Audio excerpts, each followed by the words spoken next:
రేవేర్మలు ఎదుటి పడగొట్టాలండి కావాల్సింది గుండెల్లో బ్రాండ్ కదరా గుండెలో దొంగ అది నా దగ్గర తమ్ముడు కొద్దు ఉంది కావాలంటే ట్రై చేసుకో ఈ విజయ స్వరూపం ఏంటో నీకు తెలుస్తుంది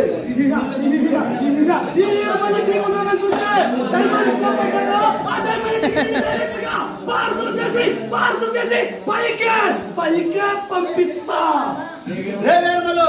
మర్యాదకు చెబుతున్నా నువ్వు చేస్తున్న అక్రమాలు సేకరణ వ్యాపారాలు స్మగ్లింగ్ వ్యాపారాలు అన్ని రవాణాలన్నీ వదిలిపెట్టి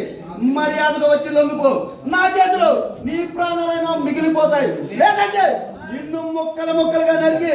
నీ రక్తాన్ని నా భర్త పదపాదాలకు రక్తాభిషేకం చేస్తా ఈ ఈరమల్ల తమ్ము ధైర్యం ఏమిటా త్వరలో వెళ్ళి వస్తా